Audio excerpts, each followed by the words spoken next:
حضور علیہ الصلاۃ والسلام کی رحمت عامہ پوری انسانیت کے لیے ہے، اپنوں کے لیے بھی ہے، بیگانوں کے لیے بھی ہے، کافروں کے لیے بھی آپ رحمت ہیں۔ حضور علیہ الصلاۃ والسلام طائف میں تشریف لے گئے،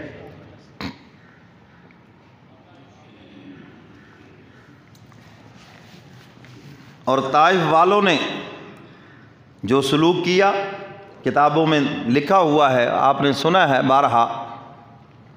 حضور علیہ الصلاۃ والسلام کا جسم اطہر زخمی کیا، پنڈلیاں مبارک زخمی کی گئیں اور خون سے جوتے جسم کے ساتھ چپک گئے۔ میرے محبوب نے ایک باغ میں آ کر جب پناہ لی تو اللہ کے فرشتے آ گئے۔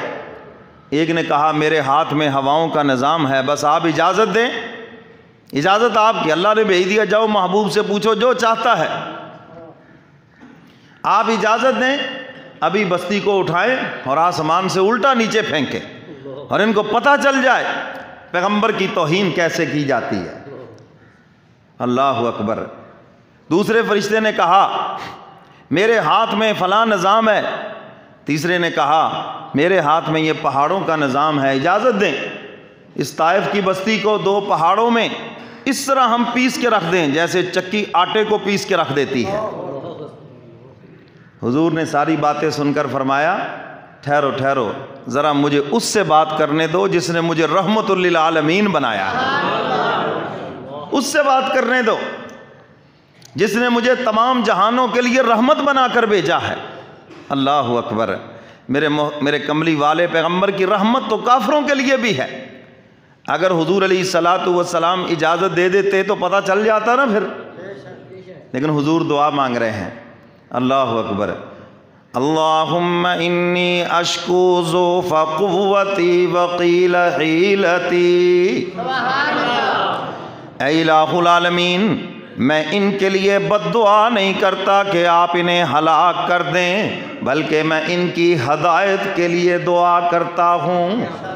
اے الہ العالمین، اگر آج کسی کا بیٹا زخمی ہو جائے، باپ کا اشتعال دیکھا نہیں جاتا، اس کا غصہ دیکھا نہیں جاتا، اے الہ العالمین اپنے محبوب کو زخمی دیکھ کر کہیں تیرے غضب کے دریا نہ ابل پڑیں۔ اے الہ العالمین انہیں صفحہ ہستی سے نہ مٹانا۔ اے الہ العالمین میں مایوس نہیں ہوں، مجھے تیری رحمت سے امید ہے، اگر یہ لوگ ایمان نہیں لائیں گے ان کی نسلیں ضرور میرے اوپر ایمان لائیں گی۔ اور پھر ان کی نسلیں ایمان لائیں۔ محمد بن قاسم پھر اسی طائف کا رہنے والا تھا، جو ہمارے سندھ کے علاقے تک اسلام کی دعوت لے کر آیا، اور وہاں پر اسلام اس کی بدولت پھیلا ہے۔ تو حضور کی دعا نے اثر تو کرنا تھا نا۔ تو میرے محترم سامعین، میرے کملی والے پیغمبر تو کافروں کے لیے بھی رحمت ہے۔ حضور ان کے لیے بھی دعا فرما، پتھر کھا کے دعا فرما رکھے ہیں کہ مولا ان کے اوپر عذاب نازل نہ کرنا، انہیں صفحہ ہستی سے نہ مٹانا، بلکہ ان کو ہدایت کی توفیق عطا فرما دیں۔ اور والدین کے لیے بھی یہ خاص پیغام ہے، اولاد ستائے بد دعا نہ کرو، ان کے لیے بد دعا نہ کرو، پتہ نہیں قبولیت کی گھڑی ہو، بلکہ ان کے لیے ہدایت کی دعا کرو۔ اگر وہ ہدایت پر آ جائیں، ٹھیک ہو جائیں، تو آپ کی نیک نامی ہوگی، آپ کی بخشش کا ذریعہ بنیں گے، آپ کے لیے آپ کے خدمت گزار بنیں گے۔ تو اس لیے ان کے لیے بد دعا نہ کریں، بلکہ ہدایت کی دعا کریں۔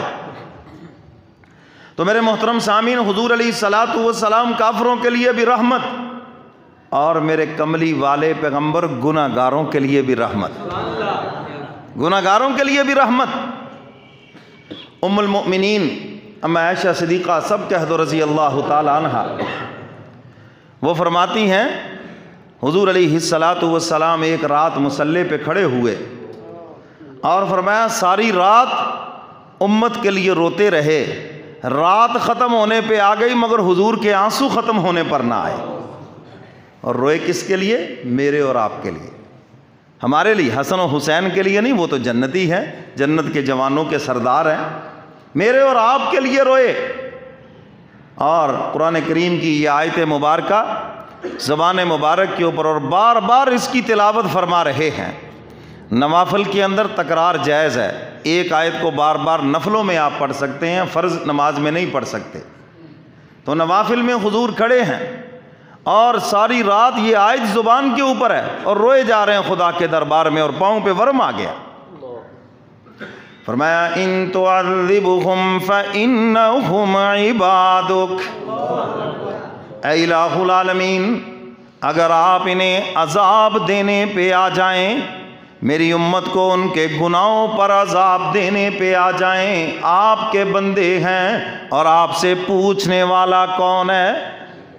اے الہ العالمین میں یہ تو نہیں کہتا کہ یہ معصوم ہے، میں اقرار کرتا ہوں یہ گناہگار ہیں، خطا کار ہیں، قدم قدم پہ بھٹک کے آئیں گے، گناہوں کے انبار لے کر آئیں گے۔ اے الہ العالمین ان کے گناہوں کی طرف نہ دیکھنا بلکہ اپنے محبوب کی برستی ہوئی آنکھوں کی طرف دیکھ لینا۔ ان تعذبهم فإنهم عبادک وَإِن تَغْفِرْ لَهُمْ فَإِنَّكَ أَنْتَ الْعَزِيزُ الْحَكِيمُ۔ اے الہ العالمین اگر آپ ان کو ان کے گناہوں پر عذاب دیں، آپ سے پوچھنے والا کوئی نہیں، اور اگر محبوب کی طرف دیکھ کر انہیں معاف کر دے تو تب بھی پوچھنے والا کوئی نہیں۔ اے الہ العالمین کسی مجرم کو اس کے جرموں کی سزا دینا کوئی ظلم اور زیادتی نہیں بلکہ عین انصاف ہے۔ میں آپ سے انصاف نہیں مانگتا بلکہ آپ سے امت کے لیے بخشش مانگتا ہوں۔ اے الہ العالمین میں آپ سے انصاف نہیں مانگتا بلکہ آپ کا فضل و کرم مانگتا ہوں۔ ساری رات امت کے لیے روتے رہے، اور حضور علیہ الصلاۃ والسلام گناہگاروں کے لیے رحمت ہے۔ حضور نے فرمایا تھا ایک شرک نہ کرنا، شرک نہ ہو تمہارے نامہ اعمال میں، اللہ تعالیٰ کی ذات میں اور اس کی صفات میں کسی کو شریک نہ ٹھہرانا۔ اگر یہ جرم کر لیا تو فرمایا کہ پھر میری سفارش بھی تمہارے کام نہیں آئے گی۔ کان کھول کے سن لو، آپ کسی بھی مسلک سے تعلق رکھتے ہیں، نامہ اعمال میں شرک نہیں ہونا چاہیے اور ریاکاری بھی نہیں ہونی چاہیے، یہ بھی خفیہ شرک ہے۔ یہ بھی کیا ہے؟ بڑے بڑے اپنے آپ کو موحد کہلانے والے وہ بھی مشرک ہیں، شرک میں مبتلا ہے، ریاکاری ہے اس کے اندر، اپنی عبادات کی ریاکاری، اپنے صدقہ خیرات کی ریاکاری، اپنے نیکیوں کی ریاکاری، یہ بھی شرک کے اندر داخل ہے، اور قیامت کے دن یہ لوگ بھی مشرکوں کی صفوں میں کھڑے ہوں گے۔ حدیث مبارکہ میں واضح موجود ہے۔ ایک صحابی نے پوچھا یا رسول اللہ صلی اللہ علیہ وسلم ہم نیک اعمال کرتے ہیں، دو نیتیں ہوتی ہیں، اللہ بھی راضی ہو جائے اور لوگ بھی ہماری تعریف کریں، یہ ہے بیماری وہ، اور اس کا علاج خانقاہوں میں ہے، اللہ والوں کی صحبت میں ہے، اور وہاں ہم جاتے نہیں، علاج ہوتا نہیں، اور اس بیماری کے ساتھ ہی دنیا سے چلے جائیں گے پھر بھائی۔ ہمارا یہاں بیماری بتائی جا سکتی ہے، علاج تھوڑی ہو سکتا ہے، کیوں جی؟ کیونکہ یہ تو آہستہ آہستہ بیماری اندر سے نکلتی ہے۔ ریاکاری کی جو بیماری ہے یہ بڑی مشکل سے نکلتی ہے۔ بڑے بڑے عبادت گزار ریاکار ہیں، بڑے بڑے صدقہ خیرات کرنے والے ریاکار ہیں۔ صحابی پوچھ رہے ہیں اللہ کے محبوب ہم نیک کام کرتے ہیں، دو نیتیں ہیں، اللہ بھی خوش ہو جائے، لوگ بھی ہماری تعریف کریں۔ آج یہ بیماری ہے یا نہیں؟ بڑے عروج کے اوپر ہے، لوگ تعریف کریں، واہ جی واہ واہ واہ، کیا مسجد بنائی ہے جی، کیا مدرسہ بنایا ہے جی، واہ جی واہ کیا ٹیلیں لگا دیں، واہ جی واہ کیا تقریر کی ہے، واہ جی واہ کیا صدقہ خیرات کیا ہے، واہ جی واہ کیا نیک آدمی ہے، واہ جی واہ ہر سال جاتا ہے حج عمرے کے لیے، ہیں جی، یہ ساری وہ ریاکاریاں ہیں۔ تو حضور علیہ الصلاۃ والسلام نے ارشاد فرمایا اللہ اپنے شریکوں سے بھی پاک ہے اور اللہ ایسے عملوں سے بھی پاک ہے۔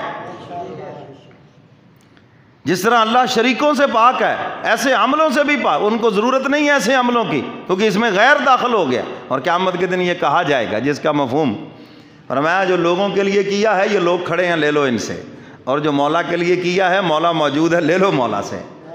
کیا تم نے اپنی ہمت کے مطابق اللہ عطا کریں گے تمہیں اپنی شان کے مطابق، تم نے تھوڑا عمل کیا جزا زیادہ ملے گی، کوئی نہیں کہے گا میں نے نیکیاں زیادہ کی ہیں، میں نے عمل زیادہ کیا ہے اور اللہ نے جزا تھوڑی دی ہے، بلکہ ہر ایک کہے گا ہم نے تو بہت تھوڑا کیا مگر مولا نے جزا بہت زیادہ دی ہے۔ ہر ایک یہ کہے گا ہم نے تو کچھ بھی نہیں کیا، ہم تو سمجھتے تھے بس اس پہ زیادہ سے زیادہ شاید بخشش ہو جائے، ہمیں کیا پتا تھا کہ اس کے بدلے کیا سے کیا کچھ ملا، اس کے بدلے مولا نے ہمیں کیا سے کیا کچھ عطا کر دیا۔ تو جن کی نیت خراب ہے، ریاکاری ہے، دکھلاوا ہے، وہاں کچھ بھی نہیں ہے، وہاں زیرو ہو جائے گا۔ تو اس لیے میرے محترم سامعین، عمل تھوڑا کریں یا زیادہ کریں، کریں کس کے لیے؟ اللہ کی رضا کے لیے، اس کی خوشنودی کے لیے۔ بلکہ ایک اللہ والے نے تو کہا کہ جنت کی طلب میں بھی نہ کریں، مولا کی رضا کے لیے کریں، جب وہ راضی ہوگا تو جنت ہی عطا کرے گا نا۔ جن پہ راضی ہوتا ہے ان کو جنت میں بھیجنا ہے۔ تو فرمایا کہ اس کو راضی کرنے کے لیے غیر نکال دو اندر سے، اور جس دن نکل گیا بات بن گئی۔ تو حضور علیہ الصلوۃ والسلام گناہگاروں کے لیے بھی رحمت ہیں، کہہ دو سبحان اللہ۔ قیامت کے دن تو انبیاء علیہ الصلوۃ والسلام سے امتیں کہیں گی نا، تو وہ کیا کہیں گے؟ ہم نہیں بول سکتے، ہم نہیں بول سکتے۔ گناہگار کہیں گے، درخواست کریں سفارش، جی ہم نہیں بول سکتے۔ آج اگر اللہ کی بارگاہ میں لب کشائی کر سکتا ہے تو اس کا محبوب کر سکتا ہے۔ حضور فرماتے ہیں کہ میں امت کو رونے نہیں دوں گا، بلکہ امت کے بدلے خود روؤں گا خدا کے دربار کے اندر۔ اللہ اکبر، خود روؤں گا خدا کے دربار کے اندر، سر بسجود ہوں گا۔ اور حق تعالیٰ فرمائیں گے محبوبم ارفع راسک، سر تو اٹھائیے نا، سر اٹھائیے۔ آج آپ کی عاجزی دیکھی نہیں جاتی، آپ کے آنسو دیکھے نہیں جاتے۔ سل تو عطا، آپ سوال کریں ہم عطا کریں گے، اس لیے کہ آپ سے بہتر سوالی کوئی نہیں اور مجھ سے بہتر دینے والا کوئی نہیں ہے۔ اللہ تعالیٰ نے اپنے محبوب کو شان ہی سب سے اعلیٰ اور عرفہ عطا فرمائی ہے، اور خوب کہا ہے نا کہنے والے نے، سنا دیں آپ۔